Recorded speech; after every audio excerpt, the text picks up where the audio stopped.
Hey love, so I just wanted to come and do this quick video on my nails. I went into the nail salon this past weekend, well last week actually, and I said, you know what, I'm gonna try something new, something loud, something different. I love bright colors, so I kept looking and I said, you know what, I'm gonna try that color right there. So I went ahead and I got this, and you guys, let me tell you something. I have received so many compliments on this color.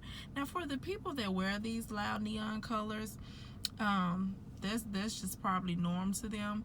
Now as far as the nail length, I'm used to wearing my nails long, and I do think that I'm gonna start doing nail videos just to kind of let you see what's on my nails and the color designs and everything else.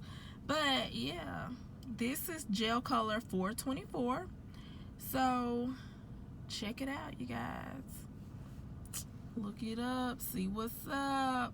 I'm loving it, all for it. I actually may try to get this color one more time with maybe a different design or something else, or I may try that bold blue. I'm not sure yet, but we'll see. Maybe we'll do a salon nail day or something. I'm not sure, but yeah, just let me know what you think. And if you like it, if you think I should keep it or change it. But until then, next time, loves. Bye-bye.